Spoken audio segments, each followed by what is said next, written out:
नमस्कार। चलिए आज एक बहुत ही गहरे सवाल में उतरते हैं। हम खुद को असल में जानते कैसे हैं? इस सफर में हमारे गाइड होंगे तीन बहुत बड़े विचारक, अरस्तू, कार्ल युंग और अर्नेस्ट हेमिंग्वे। तो चलिए शुरुआत एक सवाल से करते हैं।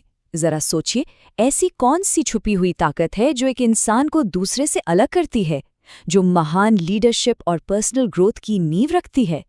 इसका जवाब एक बहुत ही पावरफुल कॉन्सेप्ट में छिपा है, और वो कॉन्सेप्ट है आत्म जागरूकता।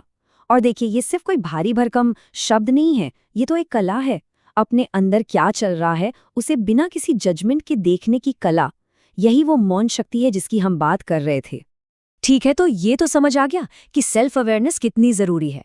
लेकिन सवाल ये है कि इसे हासिल कैसे किया जाए। कोई एक सीधा रास्ता तो है नहीं। आज हम तीन बिल्कुल अलग अलग रास्तों को समझेंगे जो हमें खुद को जानने की तरफ ले जाते हैं। तो हमारे पहले गाइड हैं महान दार्शनिक अरस्तू। उनका मानना था कि खुद को जानने का रास्ता हमारे अंदर से ही होकर गुजरता है, मतलब तर्क और गहरे सोच विचार के जरिए। उनका ये जो मशहूर कोट है ना कि स्वयं को जानना ही समस्त ज्ञान का आरंभ है, ये उनके पूरे दर्शन का सार है। पर इसका असली मतलब क्या है? चलिए इसे थोड़ा और समझते हैं। मतलब अरस्तू का कहना है कि दुनिया को समझने या किसी को लीड करने से पहले खुद को तो समझ लो। अपनी ताकतें जानो ताकि उन पर भरोसा कर सको, और अपनी कमजोरियों को पहचानो ताकि उनसे बच सको। और सबसे जरूरी, अपने असली उसूलों, इच्छाओं और डर को पहचानना, क्योंकि यही तो हमारे हर फैसले को शक्ल देते हैं। अरस्तू का रास्ता अपनाने का एक तरीका ये हो सकता है कि रोज खुद से बस एक सवाल पूछें, आज ऐसा क्या था जिससे मुझे सच में एनर्जी मिली, और ऐसा क्या था जिसने मेरी एनर्जी खींच ली। ये छोटा सा सवाल ही अंदर झांकने की शुरुआत है। अब चलते हैं एक बिल्कुल ही अलग रास्ते पर, जिसे हमें दिखाया है मनोवैज्ञानिक कार्ल युंग ने।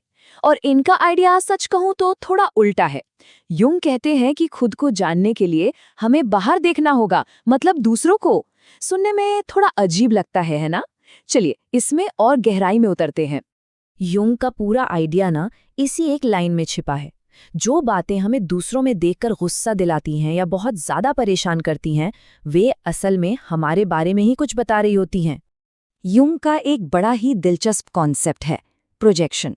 वो कहते हैं कि हम सबके अंदर एक शैडो सेल्फ यानी एक छाया होती है, हमारी पर्सनैलिटी के वो हिस्से जिन्हें हम पसंद नहीं करते या मानना नहीं चाहते, और हम अनजाने में इन हिस्सों को दूसरों पर डाल देते हैं। मान लीजिए कोई ऐसा इंसान है जो हमेशा अटेंशन पाने की कोशिश करता है और वो आपको बहुत इरिटेट करता है। युंग के हिसाब से हो सकता है कि आपके अंदर भी ध्यान पाने की एक दबी हुई इच्छा हो, और आप उस इंसान में वही चीज़ देखकर असहज महसूस कर रहे हैं।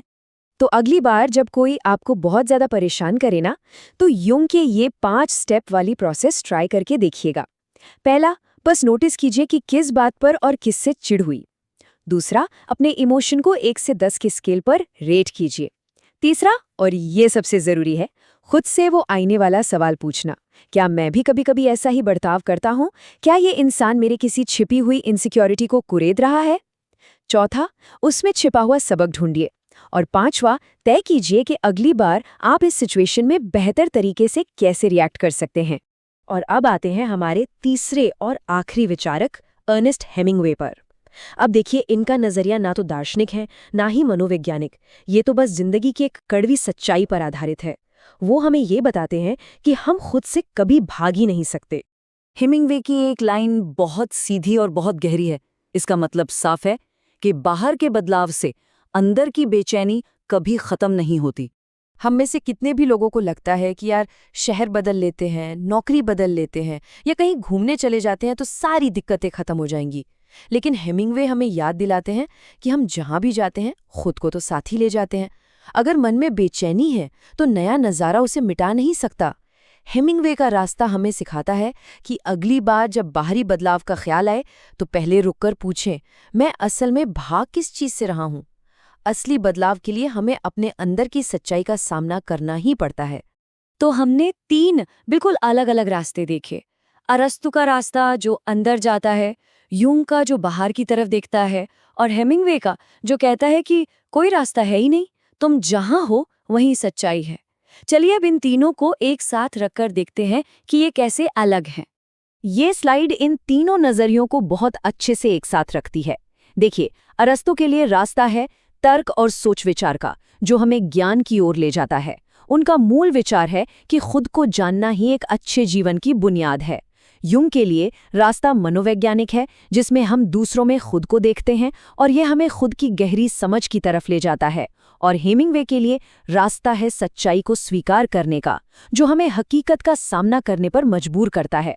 उनका सीधा संदेश है, आप खुद से भाग नहीं सकते। अभी तक हम बात कर रहे थे पर्सनल ग्रोथ की, लेकिन चलिए अब इस पूरी बातचीत को एक बिल्कुल नए लेवल पर ले जाते हैं और एक बहुत ही पावरफुल आइडिया को समझते हैं।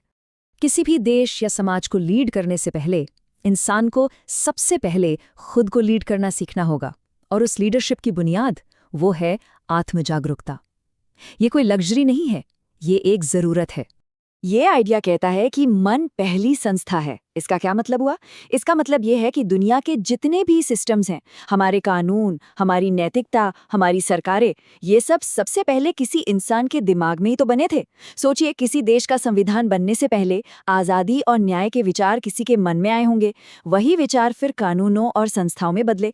इसीलिए एक स्वस्थ समाज बनाने के लिए हमें पहले स्वस्थ और आत्मजागरूक मन बनाने होंगे। तो इस पूरे विश्लेषण के आखिर में एक सवाल हमारे सामने आकर खड़ा होता है।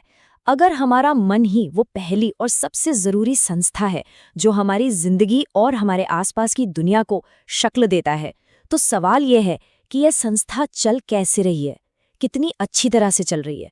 ये सवाल मैं आपके सोचने के लिए छोड़ती हूँ।